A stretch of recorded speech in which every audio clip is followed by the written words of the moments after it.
Yo! Video games. What up, dudes? Matt here from YoVideogames. Once upon a time, during the annual Gamescom conference in Germany, Sony announced a series of titles for the PlayStation 4.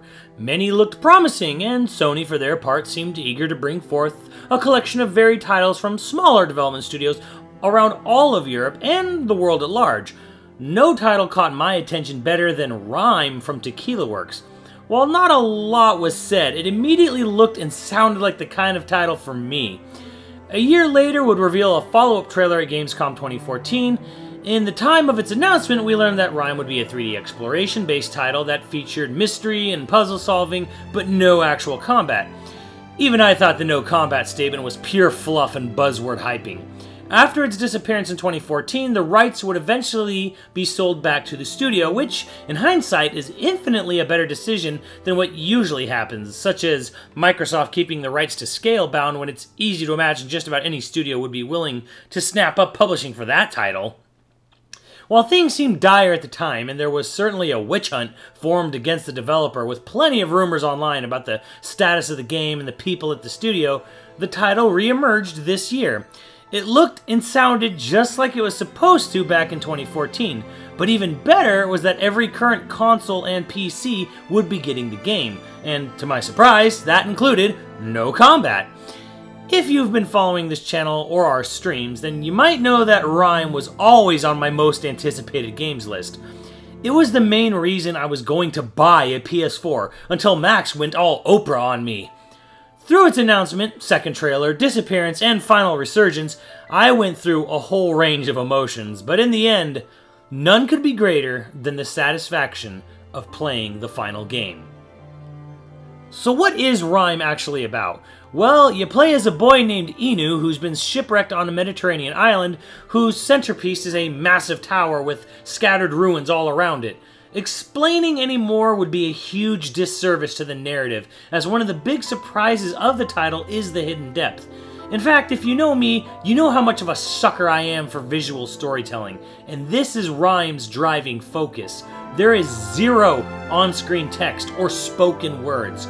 At most, there is some on-screen button prompts to let you know what you can and can't interact with early on. And yet, I feel RiME has one of the strongest gaming narratives because the storytelling is dependent on your actions and how you interact. The story is very much tied to exploring, and in fact, the narrative is strengthened by your gameplay and not a series of cutscenes bookended by gameplay segments. Again, going into detail would be a huge disservice to those who haven't played it. Just know that this is not a game about exploring and collecting without reason. As for the look of the game, well, you already know it looks gorgeous. Hell, it was the first thing that suckered me in. While it's not pushing new techniques for cell shading or Unreal Engine 4, the artistry on hand at developer Tequila Works is outstanding nonetheless. I feel special note should go to the water effects and especially to the use of an implementation of color in the game. Not only do they nail the look of crystal clear ocean waters, but the colors are used for story elements as well. Any film student could tell you why this is important, and here the developers have made brilliant use of colors and shading, not only to make the game enticing to play and explore, but also for a storytelling medium. I do feel the need to point out the one slight weakness this game has, and that is the performance, which is somewhat tied to the visuals. While it started out a PS4 exclusive, going multi-platform has meant other studios needed to be brought in to port to various consoles. Q-Lock handled the PC and X-Bone versions, and Tantalus is handling the Switch port. Jury's still out on that one. Even on PS4 Pro, the game does not have a locked frame rate. I need to stress that because this is a combat-less game, it never hinders the experience or causes unfair deaths. Even with all the platforming going on, at no point on vanilla or Pro PS4 systems did I ever experience an issue where frame rate affected the gameplay, only that it was noticeably fluctuating. On the PC, the game has many features to tweak, but it's quite frankly just not super well optimized.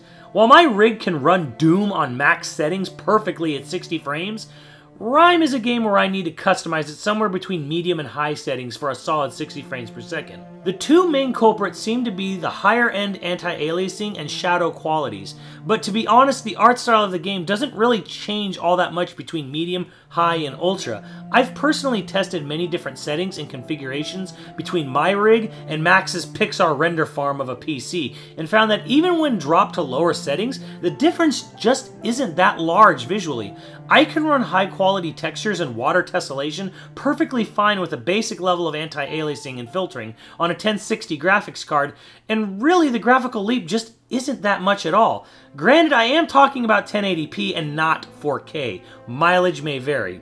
But the most important thing is that the PC version offers the ability to lock the frame rate to 30, 60, or use auto, which is much appreciated. Musically, the game is outstanding. I did not know the name of the composer, David Garcia, before playing the game, but he is definitely a composer to watch for now. It's hard to really judge music due to its personal nature, but the compositions are lovely, the timing and dynamic implementation is fantastic, and yes, they even find a way to integrate music into the story as well. It does for RiME what the soundtrack for Nier did, and I can't think of any higher praise. As for the gameplay itself, it plays very much like a traditional 3D Zelda and Prince of Persia Sands of Time / Uncharted.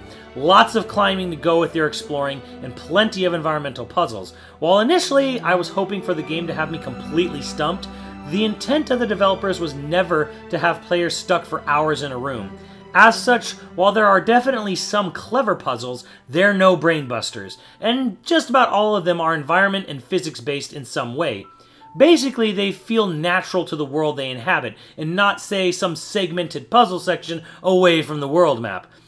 Despite not being ball-bustingly hard, I appreciate puzzles like RiME's more than, say, Breath of the Wild, as they feel part of the world and not a collection of scattered debug rooms. Exploring will lead to collectibles, some of which's uses won't be apparent till near the end of the game, and some are immediate, such as finding alternate clothing to wear.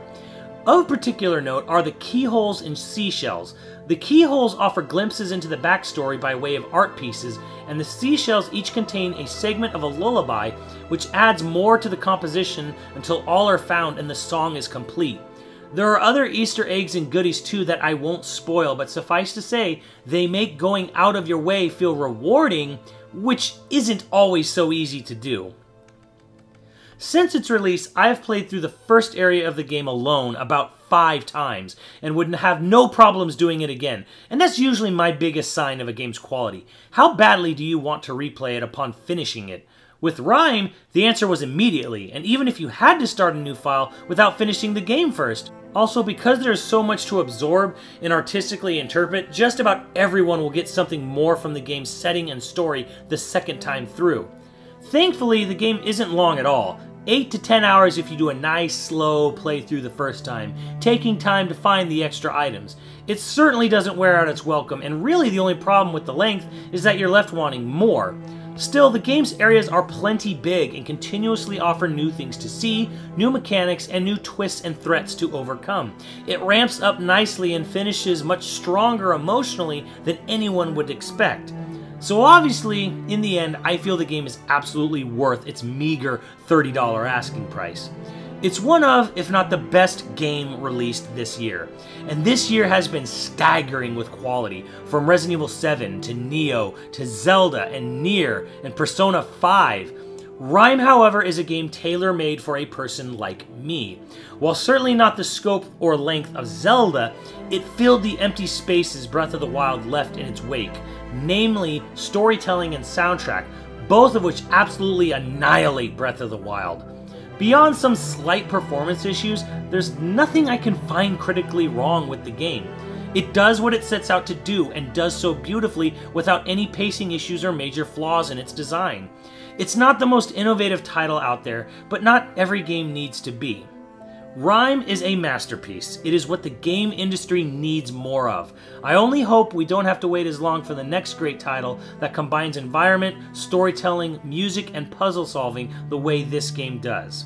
RiME is a 10, and my highest recommendation. Let me know what you guys think, and I'll see you on the channel. Later, dudes!